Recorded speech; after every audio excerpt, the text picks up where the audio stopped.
Hello दोस्तों, नमस्कार। कैसे हैं आप? आशा करती हूँ अच्छे होंगे। आज मैं बताऊंगी पुत्रदा एकादशी व्रत कब है और इस एकादशी व्रत की क्या विशेषता है।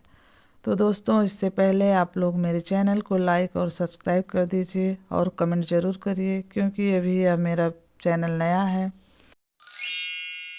हिंदू पंचांग के अनुसार पौष माह की शुक्ल पक्ष की पुत्रदा एकादशी की शुरुआत 30 दिसंबर 2025 को सुबह 7:50 से शुरू होगा और इसका समापन 31 दिसंबर को सुबह 5 बजे होगा।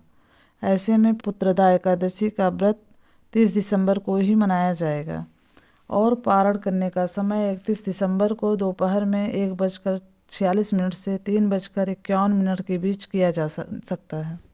हिंदू धर्म में एकादशी का विशेष महत्व है। प्रत्येक एकादशी का व्रत जो है वो किसी न किसी रूप में भक्ति, दान, तप का संदेश देती है। इन्हीं में से एक है जो पौष माह के शुक्ल पक्ष में आती है।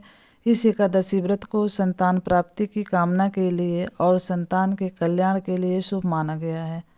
पौराणिक कथाओं के अनुसार जो दंपति संतान सुख की प्राप्ति चाहते हैं उनके लिए पौष पुत्रदा एकादशी का व्रत बेहद प्रभावशाली माना जाता है।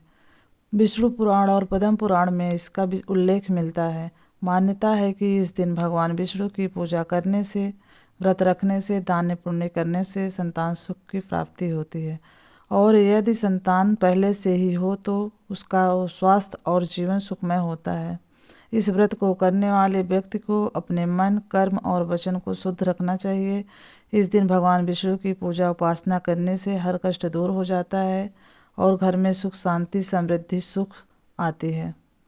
एकादशी व्रत के दिन सुबह सूर्योदय से पहले उठकर स्नान करके भगवान सूर्यदेव को जल अर्पित करें।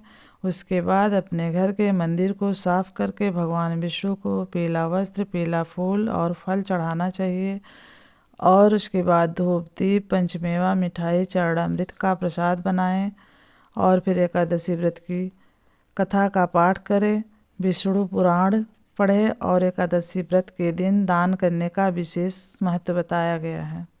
पुत्रदा एकादशी का सनातन धर्म में विशेष महत्व होता है। यह साल की अंतिम एकादशी है, इसलिए इसका और भी ज़्यादा महत्व बढ़ जाता है। जिस दंपति को संतान नहीं होती है वह पुत्र प्राप्ति के लिए यह व्रत करता है और जिसके पास संतान है वो लोग उनके सुखमय जीवन के लिए भगवान विष्णु और माता लक्ष्मी की पूजा अर्चना करते हैं। इस व्रत को करने से घर में सुख, समृद्धि आती है और पापों से मुक्ति मिलती है। भगवान विष्णु की कृपा आप पर हमेशा बनी रहती है।